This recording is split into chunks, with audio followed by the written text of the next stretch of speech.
Malam hari ini, namun sebelumnya saya akan bacakan kesaksian yang sudah masuk, ya, yang pasti akan menambah iman percaya kita kepada Tuhan.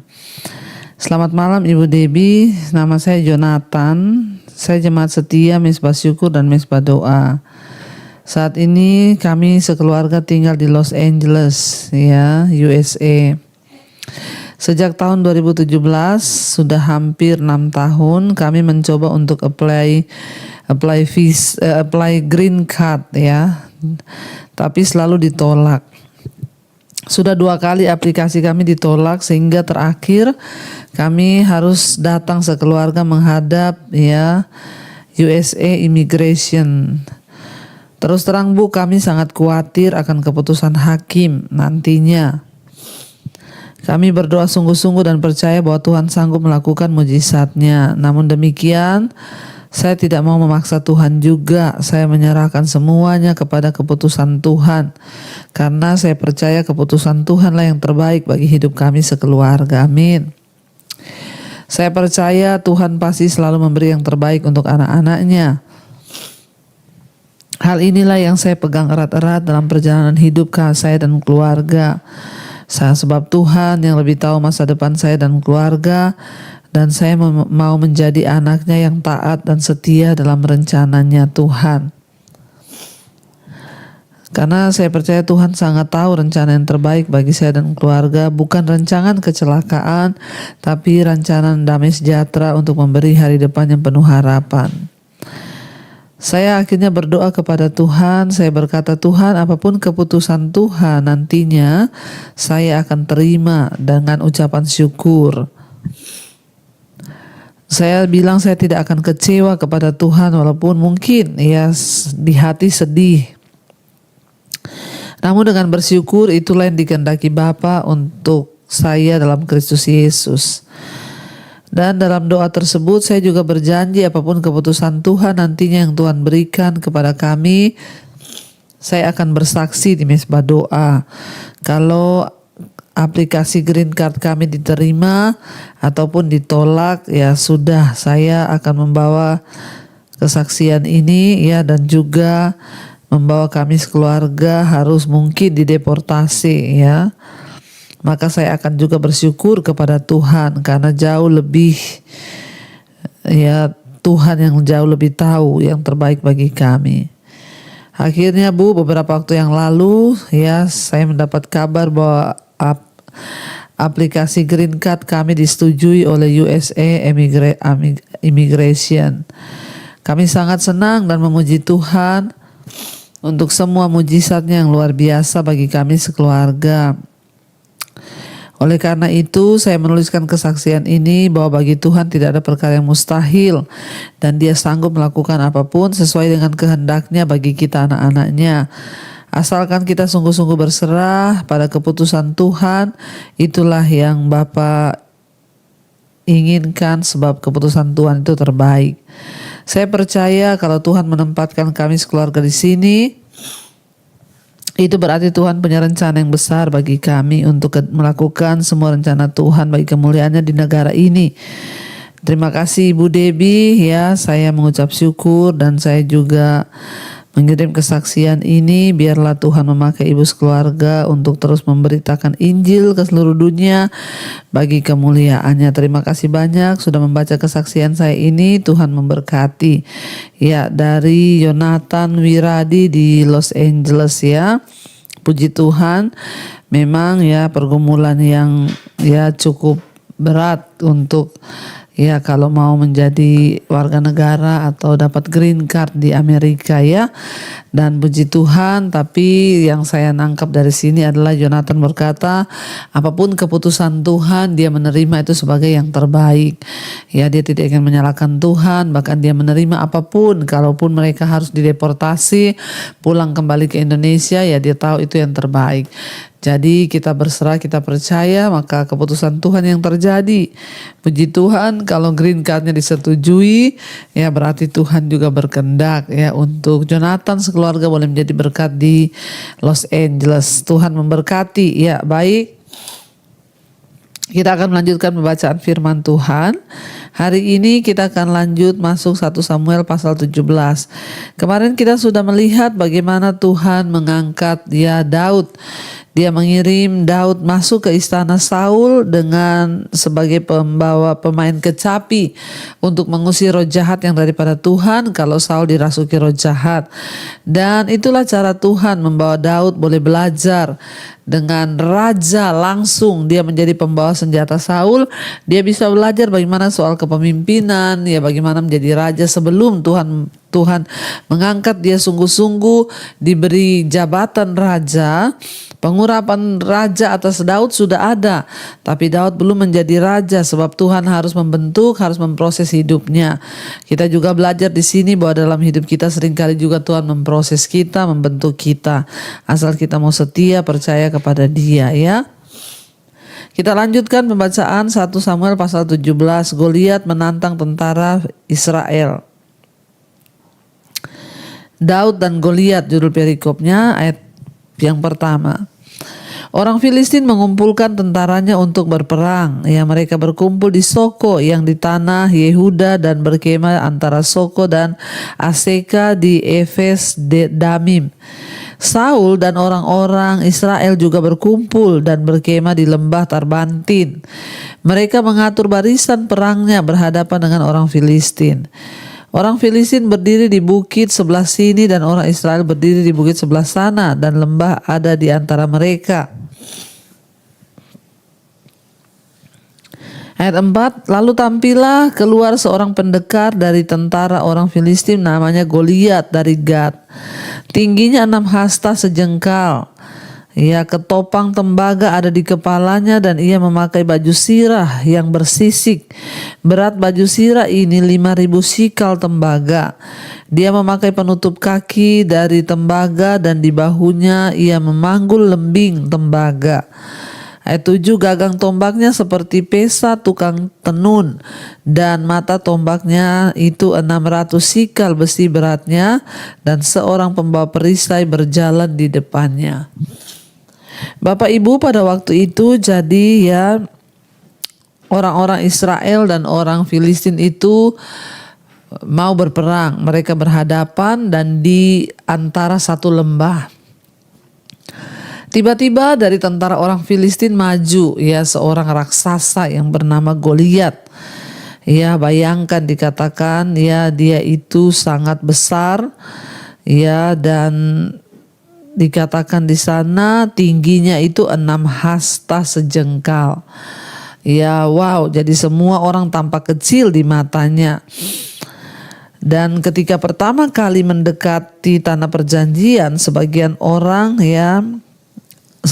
Israel takut untuk masuk karena raksasa-raksasa yang hidup di sana. Ya, kita tahu bersama dulu ya sejarahnya ketika mereka pertama kali mau masuk, ya ingat 10 pengintai berkata orangnya di sana itu orang-orang besar-besar. Kita ini hanya seperti belalang. Ya, dan inilah ya gambaran dan memang benar adanya ya dikatakan di sana. Ya, Raja Og itu dari Basan membutuhkan tempat tidur yang panjang lebih dari 13 kaki. Dan sekarang Goliat yang tingginya lebih dari 9 kaki. Ya, dan Goliat itu tampil. Ya, dia itu mengejek semua pasukan dari orang Israel. Ya, bayangkan besarnya dia. Dan akhirnya dikatakan di sana ayat 8, ia berdiri dan berseru kepada barisan Israel, katanya kepada mereka, mengapakah kamu keluar untuk mengatur barisan perangmu? Bukankah aku seorang Filistin dan kamu adalah hamba Saul? Pilihlah bagimu seorang dan biarlah ia turun mendapatkan aku. Ya, jika ia dapat berperang melawan aku dan mengalahkan aku, maka kami akan menjadi hambamu. Tetapi jika aku dapat mengungguli dia dan mengalahkannya, maka kamu akan menjadi hamba kami dan takluk kepada kami. Jadi di sini diceritakan bahwa Goliat itu memang seorang raksasa yang memiliki kepribadian serta rasa percaya diri. Ya, jujur saja ya, dia adalah seorang jawara dari bangsa Filistin. dan dia berhasil menghentikan langkah seluruh pasukan Israel dengan menantang ya 1 lawan 1 kalau mereka punya pendekar sejati. Ya, dan akhirnya ya dia berkata, kalau memang kamu bisa mengalahkan aku, kami rela menjadi hambamu. Dan kita tahu bersama ya, namanya raksasa ya tidak ada satupun yang berani ya ketika Goliat menantang. Sebuah pasukan itu seringkali menghindari banyaknya korban dalam pertempuran dengan cara mengadu prajuritnya yang paling kuat dengan prajurit musuh juga yang paling kuat. Hal ini dilakukan untuk menghindari pertumpahan darah yang hebat ya, karena pemenang dari pertarungan itu dianggap sebagai pemenang pertempuran. Ya, dan kita melihat akhirnya Goliat itu menantang kalau ada satu orang maju supaya tidak terjadi banyak pertumpahan darah. Ya, ada yang berani silakan maju, mereka berkata ya. Dan akhirnya ya tidak ada satupun dari ya orang Israel yang berani maju. Kita tahu bersama ya. Dan dari sudut pandang manusia itu Goliat jauh lebih unggul ya dibandingkan manusia lainnya, karena dia punya tinggi aja 6 hasta. Tetapi Goliat tidak menyadari bahwa dengan dia bertarung melawan orang Israel itu artinya dia sedang menantang pasukan Allah ya, yaitu orang-orang diurapi oleh Tuhan.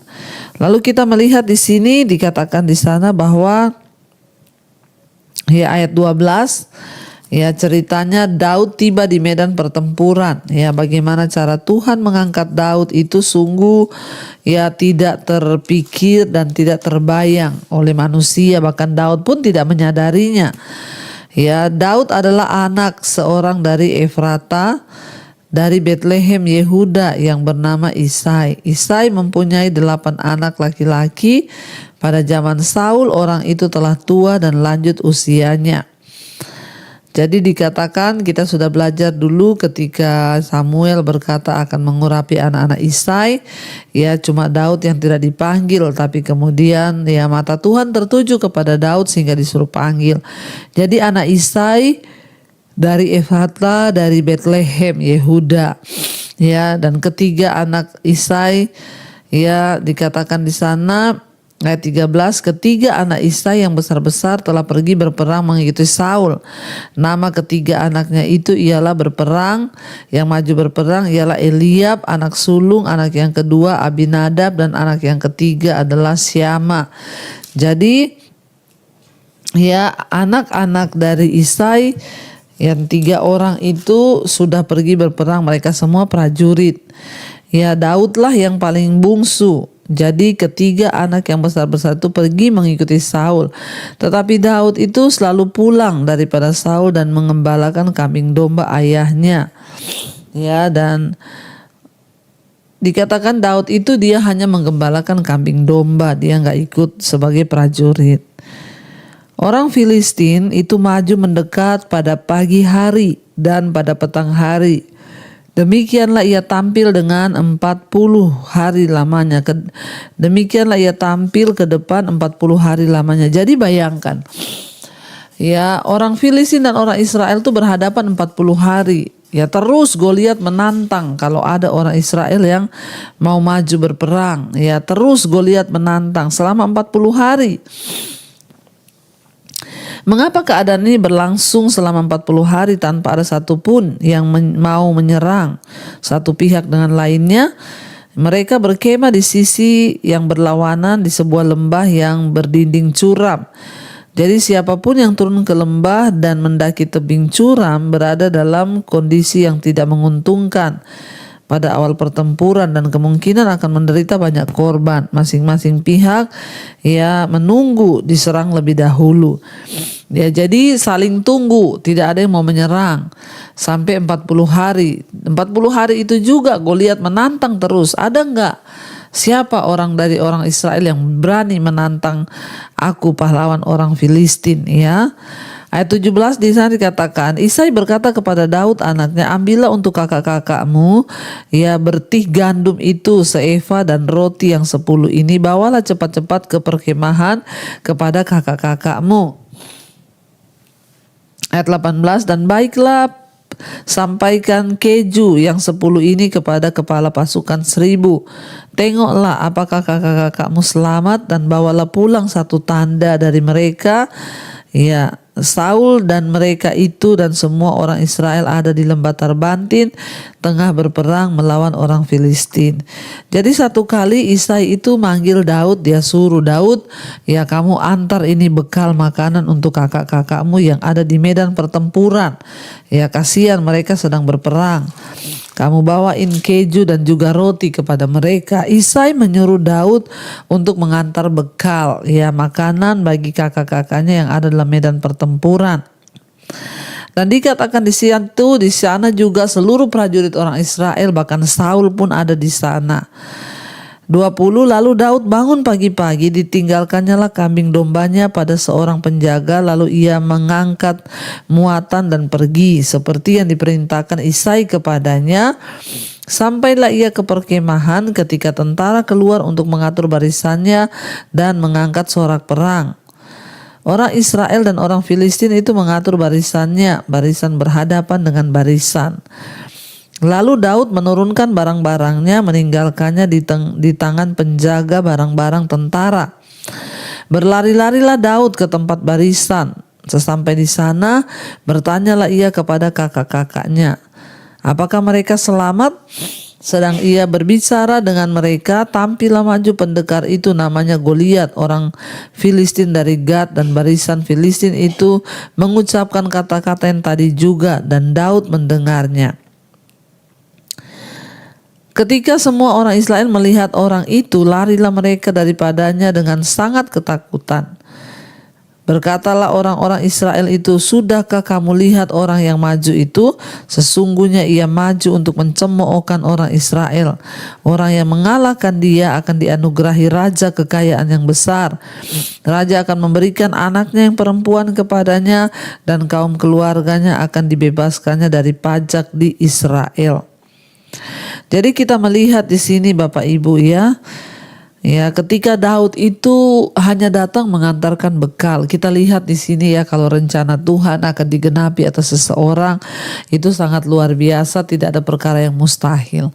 Daud itu hanya disuruh mengantarkan bekal. Daud pun tidak menyadari kalau hari itu ternyata menjadi waktu Tuhan untuk mempromosikan Daud.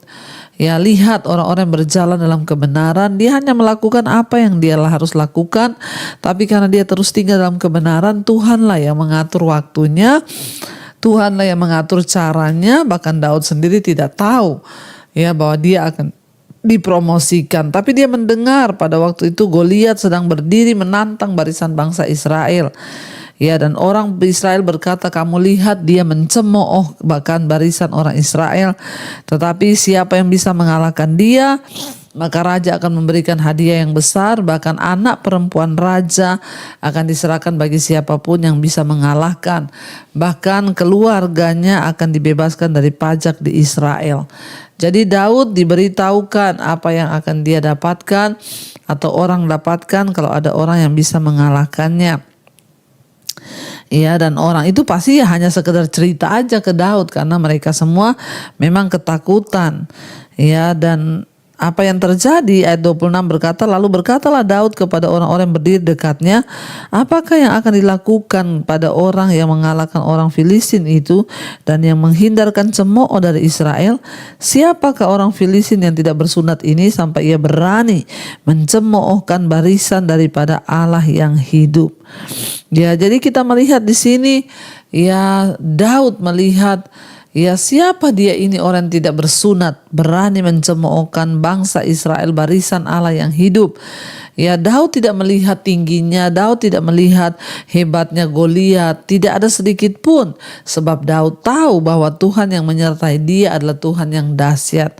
Ya, kita lihat di sini bahwa pada akhirnya ya, apa yang ada di hati Daud itu Tuhan genapi dengan dia itu akhirnya memandang Goliat itu tidak sebagai musuh yang besar ya. Padahal alangkah besarnya perbedaan yang bisa dibuat oleh perspektif atau cara pandang melihat Goliat ini orang raksasa. Sebagian besar penonton hanya dapat melihat dia seorang raksasa.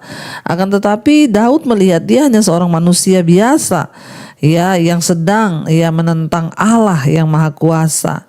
Goliat adalah sasaran yang terlalu besar untuk dilewatkan. Daud mengetahui bahwa dia tidak sendirian sebab Allah itu akan bertarung bersama-sama dengan dia.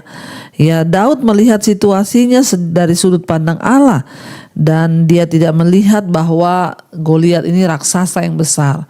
Kalau kita punya cara pandang yang benar, maka kita tidak akan melihat masalah itu besar depan kita, tapi kita akan melihat bahwa Tuhan yang lebih besar daripada masalah kita. Kita belajar dari Daud malam ini tentang iman yang luar biasa. Kita akan lanjutkan besok dan kita akan lihat apa yang akan terjadi besok ketika Daud maju berperang melawan Goliat. Mari kita tundukkan kepala. Terima kasih Bapa, kami bersyukur buat malam ini kami belajar dari kisah Daud. Bagaimana ketika Daud itu dekat dengan Tuhan, dia tidak melihat dengan cara pandang manusia bahwa Goliat adalah raksasa, tapi dia melihat dari cara pandangnya Tuhan bahwa Goliat hanya manusia biasa. Ajar kami melihat dengan cara pandang Tuhan. Masalah kami adalah masalah yang biasa, karena Tuhan yang menyertai kami adalah Tuhan yang luar biasa.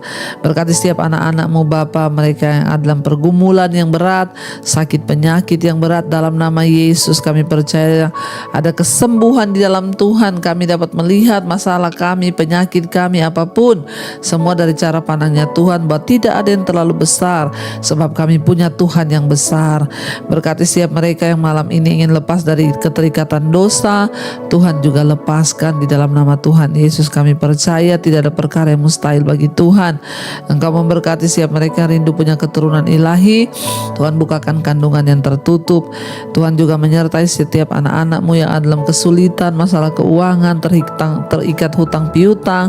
Tuhan turut bekerja melepaskan, membebaskan, sebab bagi Allah tidak ada perkara yang mustahil. Berkati Bapa setiap anak-anak-Mu juga yang sedang ada dalam pergumulan bagi pemulihan keluarga. Tuhan turut bekerja mendatangkan kebaikan. Terima kasih Bapa, kami mengangkat tangan bagi bangsa dan negara kami Indonesia. Lawat bangsa ini menjelang pilkada, pilpres, Tuhan sudah memilih orang-orang yang terbaik, anak-anak yang takut akan Tuhan, anak-anak Tuhan yang berdiri di atas kepemerintahan di bangsa kami, agar bangsa ini boleh menjadi bangsa yang diberkati Tuhan. Berkati juga semua bangsa-bangsa di 5 benua, Asia, Afrika, Amerika, Eropa, Australia. Tuhan berkati dengan damai sejahtera, sukacita, orang-orang berbalik dari dosa, meninggalkan dosa dan mencari kebenaran. Terima kasih Bapa, biarlah hidup kami senantiasa memuliakan nama Tuhan. Dimanapun kami berada, kami boleh menjadi pemenang, bahkan lebih daripada pemenang. Mari buka hati dan tangan-Mu Bapak Ibu, karena itu terimalah kiranya berkat, rahmat, anugerah dari Allah Bapa, cinta kasih Tuhan Yesus Kristus, penyertaan Roh Kudus menyertai hidup kita mulai malam ini, bahkan sampai kali yang kedua Tuhan Yesus datang menjemput kita. Nama kita tercatat di dalam kitab kehidupan. Dalam nama Tuhan Yesus yang percaya diberkati Tuhan, katakan bersama, amin, amin, amin. Tuhan Yesus memberkati. Shalom dan Immanuel.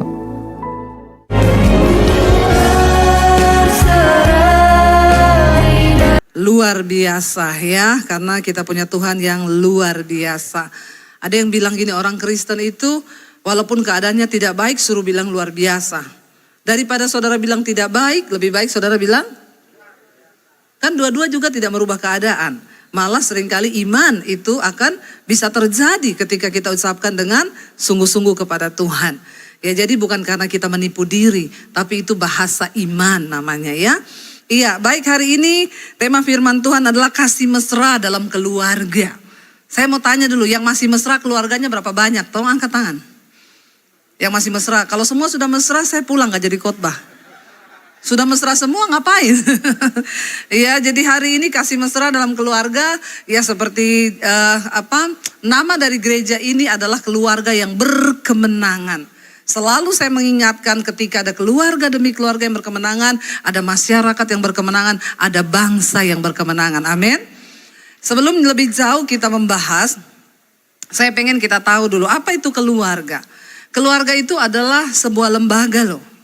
Saudara setuju dengan saya atau tidak? Lembaga kecil. Kenapa disebut lembaga? Karena terdiri dari 1-2 orang, ya. Jadi disebut lembaga. Di dalam situ kenapa disebut lembaga? Ada aturan. Dalam keluarga saudara ada aturan atau tidak? Ada kan? Nggak mungkin kan keluarga nggak ada aturan. Kita menikah ya, kata suaminya, oh tapi saya pulang terserah saya mau hidup terserah saya. Ya itu kan namanya bukan keluarga, benar nggak? Kenapa disebut lembaga? Karena ada aturan di dalamnya, ada beberapa orang. Nah, sebuah lembaga itu akan berjalan lancar kalau setiap anggota itu melakukan fungsinya masing-masing. Amin. Boleh nggak saya jadi anggota DPR?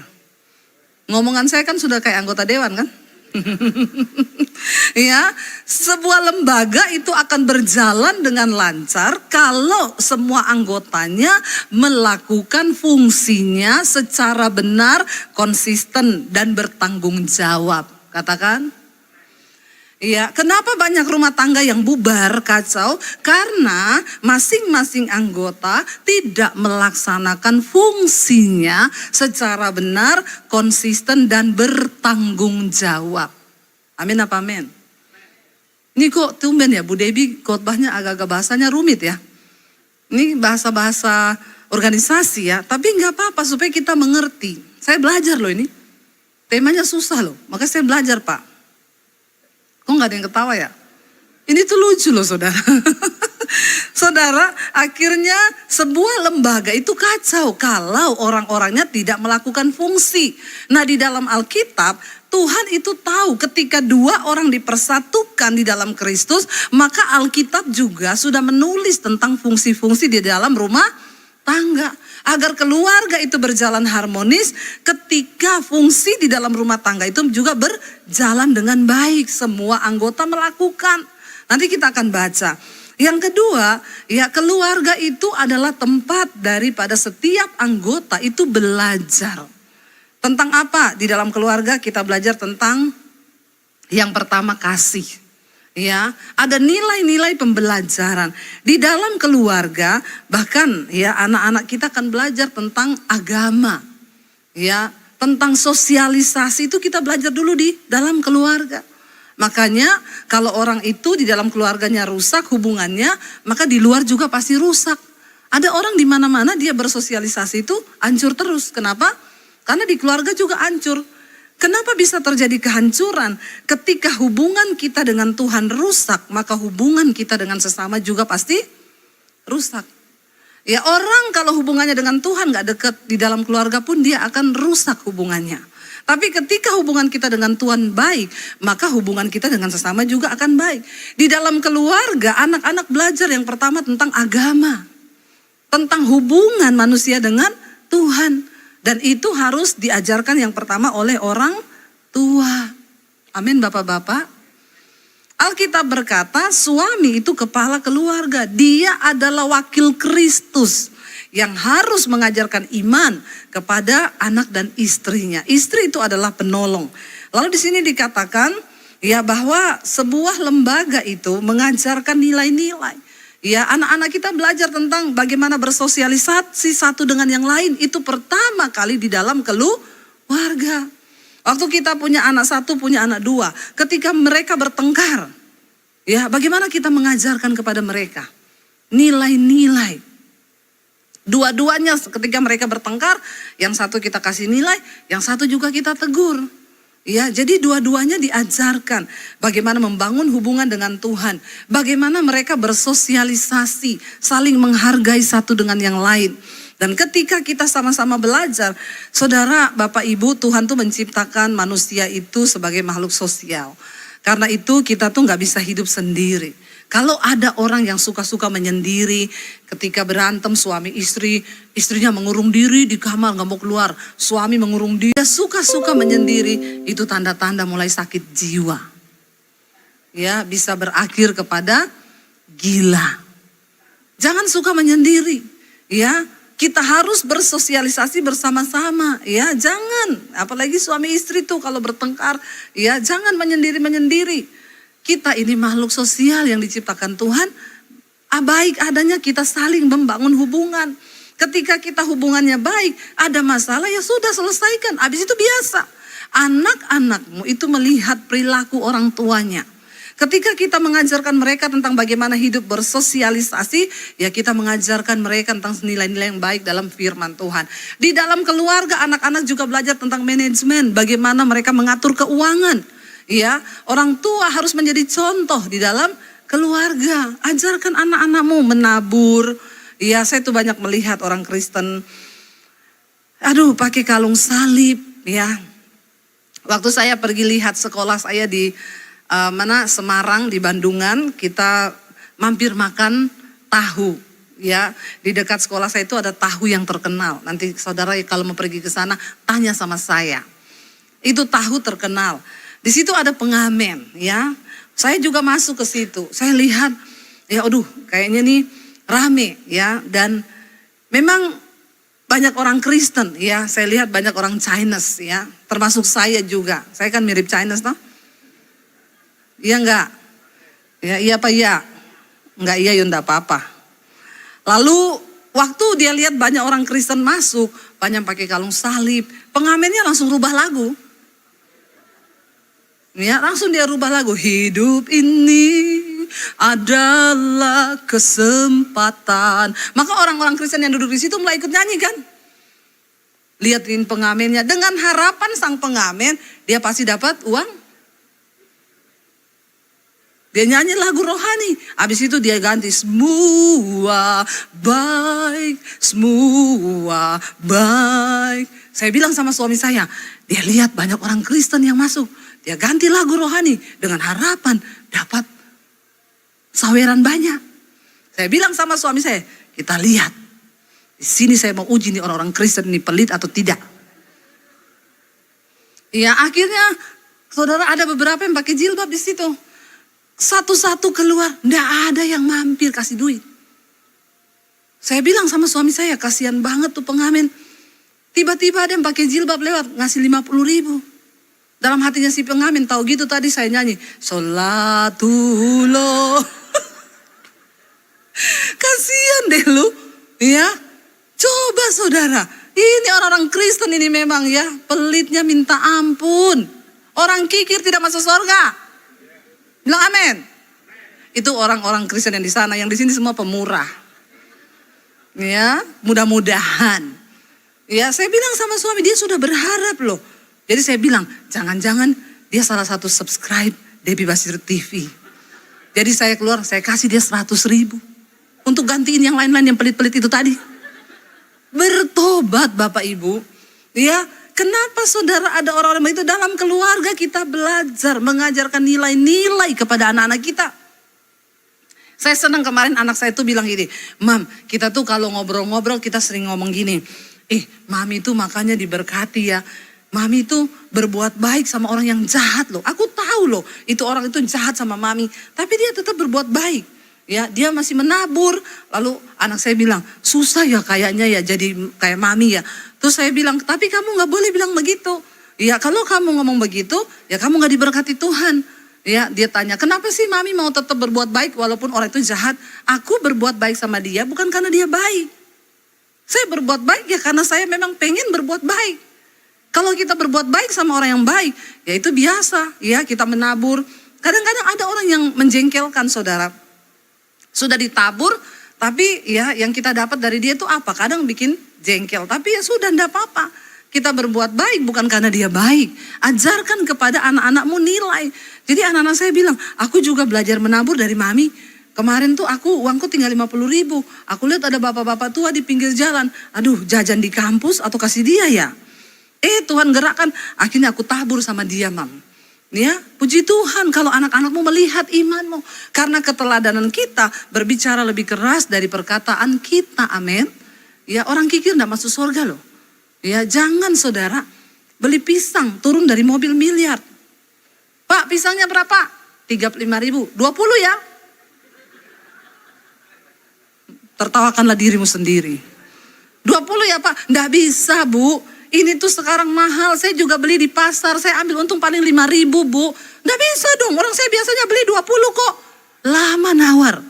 Jadi saya maju Pak, kasih aja saya bayarin 10.000, saya tombokin punya dia Pak. Gini lagi, tuh kan si bapak, saya dibayarin ibunya loh. Rasanya mau saya baptis ulang kau, saya rendam 30 menit kau, buka mata di neraka. Kan orang kikir tidak masuk surga. Saya bilang sama bapak itu, lain kali Pak, bapak siapin biji pisang yang hitam-hitam itu.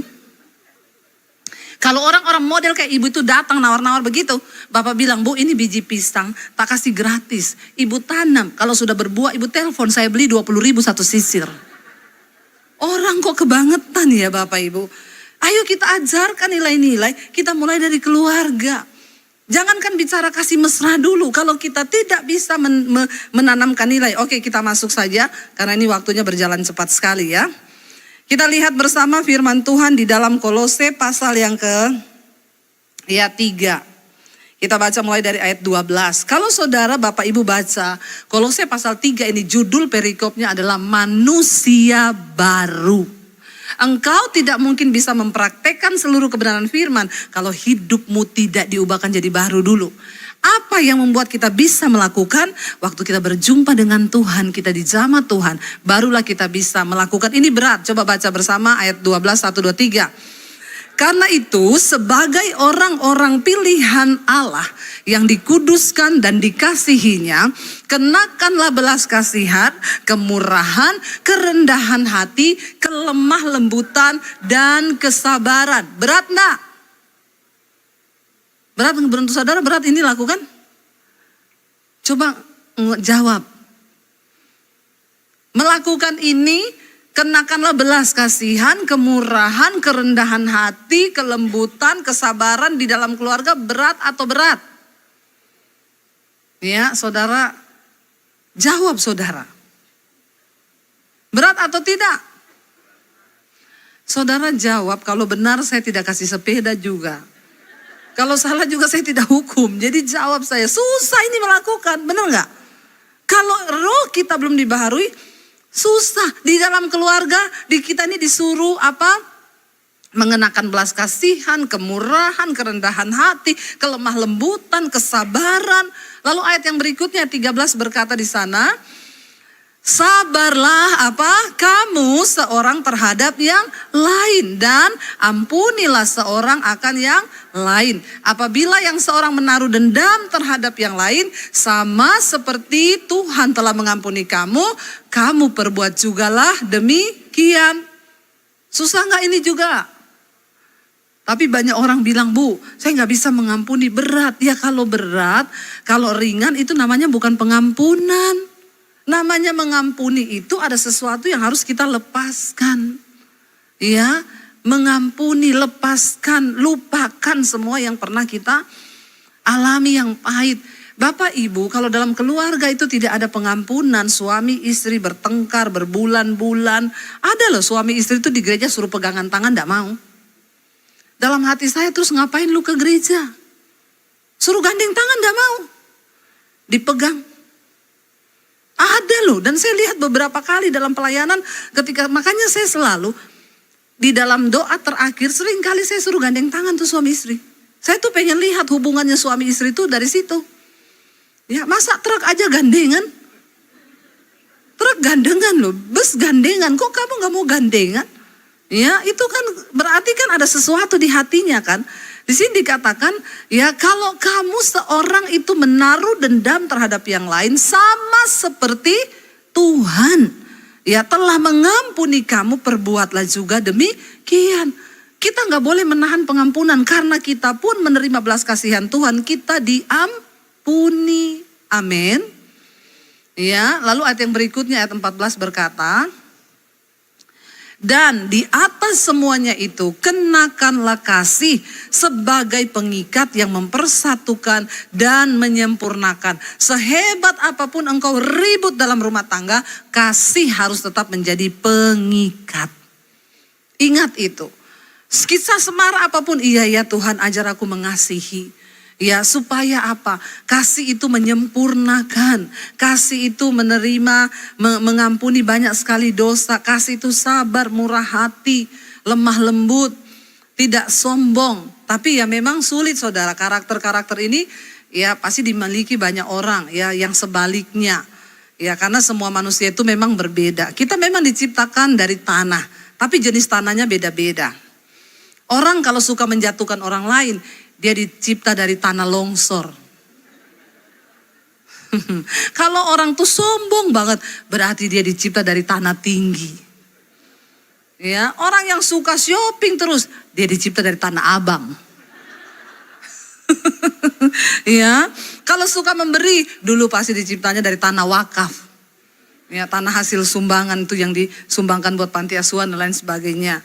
Orang suka kepoin hidup orang, dia dicipta dari tanah liat. Sukanya lihat-lihat hidup orang, terus kepo, ya. Yang suka bikin rusuh hidup orang lain, pasti dicipta dari tanah sengketa. Jangan saudara, mari kita ini minta sama Tuhan supaya tanah-tanah kita itu dikuduskan. Jadi kita punya ini semua karakter ini. Ayat 15 berkata apa? Kita baca bersama. Ayat 15. Hendaklah apa? Damai sejahtera Kristus itu memerintah dalam hatimu. Karena untuk itulah kamu telah dipanggil menjadi satu tubuh dan bersyukurlah. Kita dalam satu keluarga, Alkitab berkata itu adalah satu tubuh. Saya mau tanya Bapak Ibu, kalau kelingkingmu sakit, keinjak nih, kepelindes nih, kelingkingnya retak, satu tubuh gak rasakan sakitnya? Atau kelingking keinjak, mata melihat, otak berpikir, kasihan deh lu keinjak. Ada yang begitu? Alkitab menggambarkan keluarga itu sebagai satu tubuh. Ya, istri kalau suamimu sakit, maka kita juga sakit. Iya enggak ibu-ibu? Kalau suami sakit kita rasa sakit juga enggak? Enggak ya? Ibu-ibu ini kebangetan ya. Istri macam apa kau? Loh, kita ini kan harusnya menjadi penolong kan? Suami sakit kita rasa sakit kan? Ada ibu-ibu di sini? Ya, atau ibu-ibu yang sudah tidak punya suami mungkin ya. Jadi dia sudah tidak merasakan bagaimana suami sakit. Kalau saya nih, ya, suami saya baru gini-gini aja. Kenapa saya pusing, tak keroin sini, tak pijetin. Ya, karena kita merasa satu tubuh. Tapi memang biasanya bapak-bapak, biar istrinya sakit dia enggak merasa. Ya enggak bapak-bapak? Ya, kita nih ngerti bahasa tubuh. Wanita itu lebih mengerti, suami baru gini, kenapa saya lapar? Kenapa saya sakit kepala? Ya kita perempuan, biar sudah gini.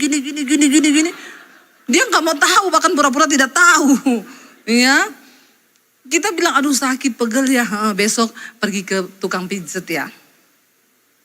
Itu memang sudah dari sananya Tuhan ciptakan, enggak apa-apa. Wanita itu ya penolong. Jadi kita tuh lebih kuat daripada yang ditolong. Kita ini satu tubuh. Saya aja nih kemarin ya tangan saya nih melepuh kena minyak. Ya nih jadi berbekas, menandakan saya wanita sejati. Saya goreng kerupuk, kecipratan minyak ya. Karena saya kaget malah tumpah sekalian kayak wajahnya. Ya, terus ketika kena itu melepuh ya sakit. Apakah cuma tangan saya yang sakit dan saya menonton? Kasihan kau kesiram minyak. Waktu itu tersiram, otak ini langsung memerintah, tanganmu kesiram sakit abis ini. Bener, sakit semua meriang, aduh cekot. Ya itu namanya satu tubuh. Istri ketika suamimu sakit, dia lagi bergumul dalam pekerjaan, tidak punya dana atau apa, engkau juga harusnya bergumul. Engkau duduk di kaki Tuhan, engkau berdoa buat suamimu. Amin ibu-ibu. Itu namanya memiliki kasih mesra dalam keluarga. Jangan suamimu udah gak punya uang, kau gonggong dia. Makanya kerja tuh yang benar, mana uangmu? Ini ibu-ibu ini ya, tapi bukan ibu-ibu di sini. Semua ibu-ibu di sini luar biasa. Dukung suamimu, dia gak punya uang, doakan. Tuhan sertai suamiku dalam pekerjaannya, bisnisnya semua. Oke, semuanya disertai Tuhan, jagai dia begini-begini. Ya demikian suami, kalau istrimu capek. Jangan engkau pasrahkan semua anakmu, kau yang urus ya, saya ini sudah cari duit. Jadi kalau ada apa-apa, nilai anaknya di sekolah buruk, ya ini loh, tadi anakmu terima raport buruk. Tuh di mana kamu? Kamu kan harusnya yang mendidik anak. Ya, saya ini kerjaannya cari duit. Bapak-bapak kalau ada engkau yang berkata begitu, sudah bertobat. Ya, karena tanggung jawab bagi anak itu bukan hanya kepada istri. Ya, tapi suami istri sama-sama kita harus ya. Saya bilang sama anak-anak saya, kamu gak usah tinggi-tinggi nilaimu di sekolah. Mami gak tuntut kamu jadi orang yang pintar di akademi. Tapi kamu itu pintar di dalam kehidupan. Karena ada nilai-nilai firman Tuhan di dalam hidupmu. Amin. Tapi orang tua sekarang, anaknya dileskan matematika, bahasa Inggris, bahasa Perancis, bahasa Jerman, bahasa Amerika, bahasa ya Yunani, bahasa ini, bahasa Arab, semua dilesin. Tapi nggak ada yang lesin firman Tuhan. Padahal Alkitab berkata, takut akan Tuhan itu sumber hikmat. Ketika anakmu hidup takut Tuhan, maka dia akan masa depannya cerah di dalam tangan Tuhan. Jangan cuma lesin anakmu dari pagi. Saya tuh lihat ya, anak-anak itu kasihan masih kecil ya. Itu anaknya ya Bu, iya. Lagi ngapain? Lagi tunggu les, guru les matematikanya. Oh dia les ya? Iya barusan les bahasa Inggris selesai. Nanti habis les matematika, dia les lagi bahasa Prancis. Bahasa Inggris, bahasa Mandarin. Semua dilesin. Tuh anak stres Bapak Ibu. Harusnya masih kecil, dia masih main-main. Bapak Ibu kasih dia les. Buat apa coba? Jangan kau rampas waktu kebahagiaan anak-anakmu. Ya dari kecil kau sudah kasih dia les semua. Ya begitu sekolah sudah dilepas pergi jauh-jauh. Nilai-nilai Alkitab enggak ada. Terus buat apa? Ya itu tidak menjamin. Mari kita ajarkan dia nilai firman Tuhan. Ya supaya ke depan dia menemukan rencana Tuhan atas hidupnya. Ya saya ini loh dari kecil nggak pernah diles bahasa Inggris. Saya cuma ngerti bahasa Indonesia saja. Ya.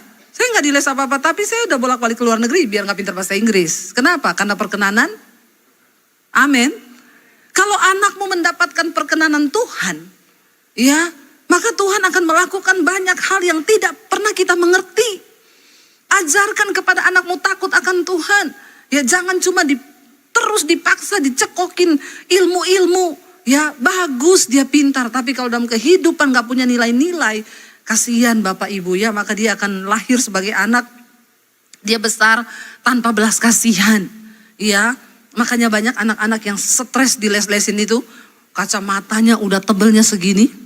Ya, kalau lihat orang, saya tahu ini pasti ilmu matematika di kepalanya semua ini. Ya kasihan loh, jangan kau bikin anakmu stres. Makanya sekarang banyak orang stres. Ini yang lagi viral kemarin, ada tetangga tabrakan di jalanan berantem. Nggak selesai urusan di rumah. Yang satu naik motor, satu naik mobil. Yang naik mobil dia pelindes tetangganya itu lagi naik motor. Ini kan lagi viral ya, CCTV-nya keluar. Itu tetanggaan. Gara-gara ribut terus berdua tetanggaan. Bayangkan loh diselesaikan di jalan. Tetangganya dipelindes pakai motor. Rusuknya patah 7, nusuk ke paru-paru, mati di tempat. Gara-gara apa? Ya ini nilai-nilai kasih sudah tidak ada. Banyak orang stres hari-hari ini, makanya dikatakan hendaklah damai sejahtera Kristus memerintah di hatimu. Walaupun engkau marah kepada pasanganmu, katakan Tuhan, aku marah sama dia, tapi damai sejahteramu harus memerintah hatiku.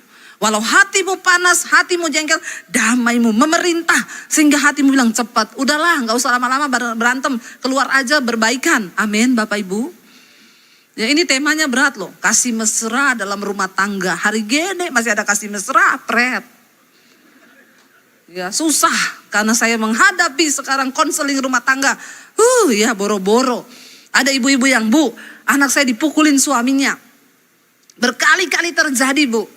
Sampai akhirnya saya tuh rasanya sudah mau suruh mereka cerai. Jangan bercerai Bu. Terus apa jalan keluarnya? Lapor polisi menantumu itu. Loh enggak apa-apa Bu, kita ini orang Kristen. Saya bilang pemerintah itu wakil Allah Bu. Kalau dengan hukum Tuhan nggak bisa diselesaikan, pakai hukum negara. Itu sah kok. Ya nggak apa-apa Bu, nggak apa-apa daripada isu anakmu dipukulin terus. Akhirnya dilaporin polisi. Ya lalu ditangkaplah dia di rumah orang tuanya, datang patroli, dinaikin ke mobil polisi. Ya beraninya tampar perempuan. Saya bingung kalau ada laki-laki yang suka tampar istri di sini, kau bencong. Ya kau bukan laki-laki.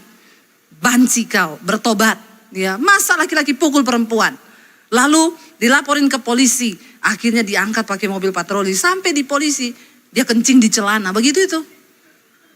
Ya, kencing di celana, nangis-nangis. Pak, ampun saya mau pulang. Ya, polisinya bilang, kamu telepon mertuamu dan istrimu. Kalau dia cabut surat tuntutan, kami kasih kamu pulang. Semua tergantung istri dan mertuamu. Mamanya telepon saya, Bu, ini polisi bilang dia minta pulang, terserah kami gimana. Sudah cukup efek jerahnya.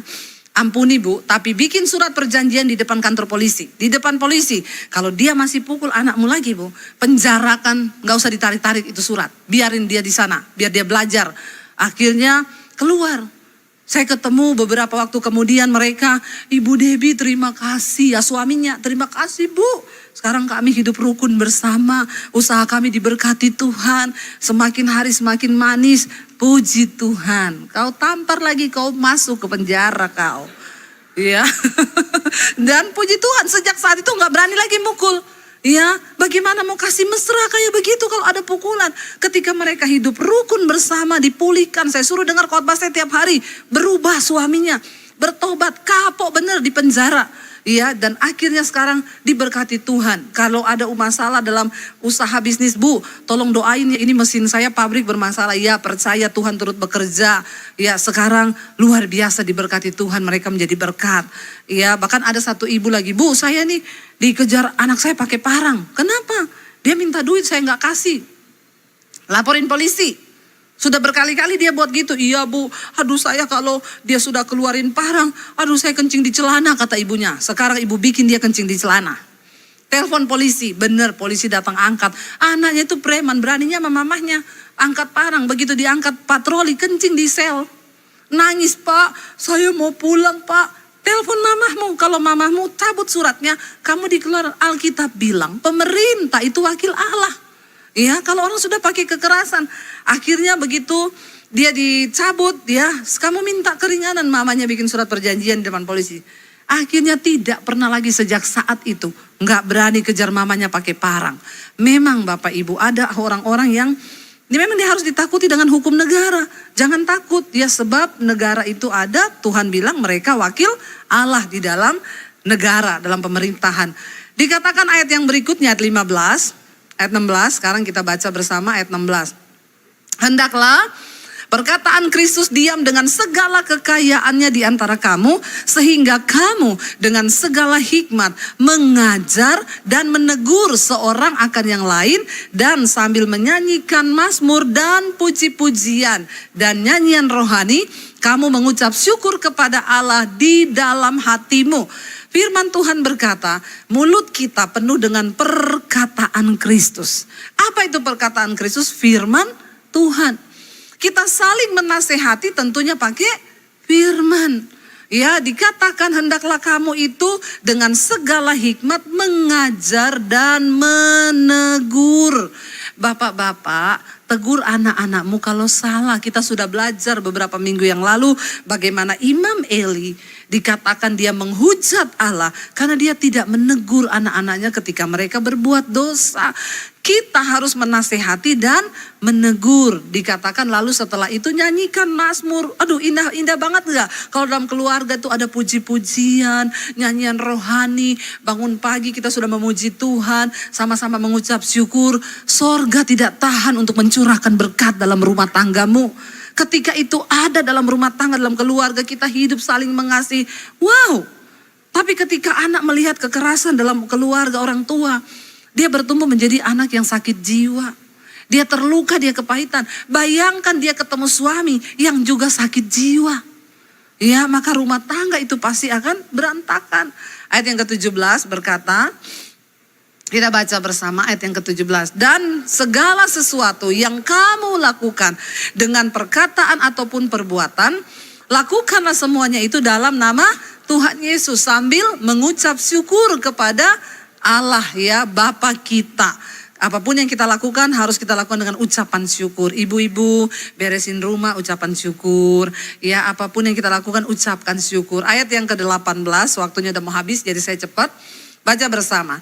Hai istri-istri, tunduklah kepada suamimu sebagaimana seharusnya di dalam Tuhan. Ya, ada bapak-bapak yang telepon, Bu minta ayat tentang istri tunduk. Saya bilang saya kasih dulu yang buat bapak ayat 19. Baru itu saya kasih sama bapak tentang istri. Ini Pak buat bapak, baca bersama. Hai suami-suami, kasihilah istrimu dan janganlah berlaku kasar terhadap dia. Terus dia bilang begini, ada juga ya buat suami. Saya bilang, Pak, saya yakin istrimu tuh tidak tunduk sama kau karena kau tidak mengasihinya dan kau pasti berlaku kasar. Ketika dalam sebuah hubungan orang tidak berfungsi, suami tidak berfungsi sebagaimana fungsi Alkitabiah. Ini fungsi Alkitabiah bagi kita dalam rumah tangga. Istri tunduk sama suami dalam Tuhan. Kalau bukan dalam Tuhan jangan. Suami mau kamu dijual, istri mau dijual, jangan mau tunduk. Suami kamu suruh melakukan apa yang bukan dalam Tuhan, jangan. Tapi selama dalam Tuhan harus tunduk. Sebaliknya suami dikatakan fungsi suami itu apa? Mengasihi istri. Dan jangan berlaku kasar kepada istri. Supaya rumah tanggamu diberkati. Sekarang anak-anak kita baca ayat yang ke-20. Hai anak-anak, taatilah orang tuamu dalam segala hal. Karena itulah yang indah di dalam Tuhan. Ketika suami mengasihi istri, tidak berlaku kasar, istri tunduk kepada suami, pasti di situ ada anak-anak yang taat kepada orang tua, ya di dalam Tuhan. Ayat yang ke-21 yang terakhir kita baca bersama. Hai bapak-bapak, janganlah sakiti hati anakmu supaya jangan tawar hatinya. Apa hal yang paling menyakiti hati anak? Waktu bapak itu mengkhianati pernikahan. Ya, jangan berselingkuh bapak-bapak, itu akan menyakiti hati anak-anakmu. Ya, sehingga anak-anak akan ya tawar hati dan mereka akhirnya melakukan banyak penyimpangan seksual. Terjadi hari-hari ini akibat bapak menyakiti hati anak menjadi tawar. Ya, banyak anak-anak yang tidak mau menikah. Wanita, kenapa kamu gak mau menikah? Saya terluka dengan papa saya. Di mata saya semua laki-laki itu ya tidak benar. Ya, bahkan ada sebagian yang jadi lesbi karena dia nggak mau terima laki-laki. Dia pikir laki-laki itu tidak mencintai saya, semua laki-laki brengsek. Ya, ada yang jadi homo karena mereka melihat perlakuan. Jangan engkau sakiti hati anak-anakmu. Kalau itu terjadi sebelum engkau bertobat, puji Tuhan. Tapi sekarang engkau sudah bertobat. Kita percaya Tuhan sudah menghapuskan semua kutuk di dalam rumah tangga. Anak cucu kita hidup dalam takut akan Tuhan kalau ada kasih mesra. Saya berdoa supaya kita semua pulang dari tempat ini hidup di dalam kasih mesra. Amin Bapak Ibu, terutama suami istri. Mari sama-sama kita mau praktekkan ini dalam rumah tangga. Saya undang para imam musik untuk maju ke depan. Kita mau katakan satu pujian lama. Yesus yang termanis bagi jiwaku. Yesus yang termanis bagi keluargaku. Kita mau katakan itu di hadapan Tuhan. Kita percaya waktu Yesus yang mengisi jiwa kita, maka semuanya itu Tuhan mampukan kita lakukan tadi firman Tuhan. Kita bangkit berdiri di dalam hadirat Tuhan. Kita datang kepada Tuhan hari ini.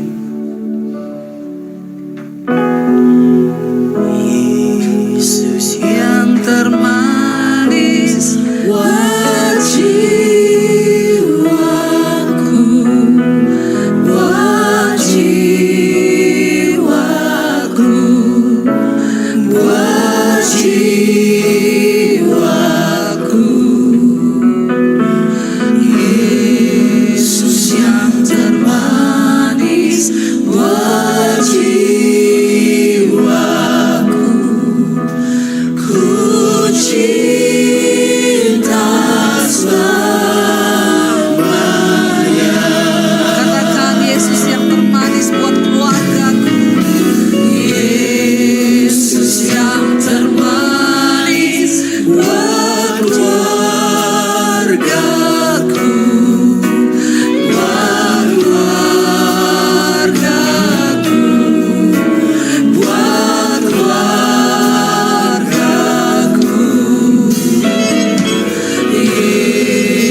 Suami istri boleh bergandengan tangan.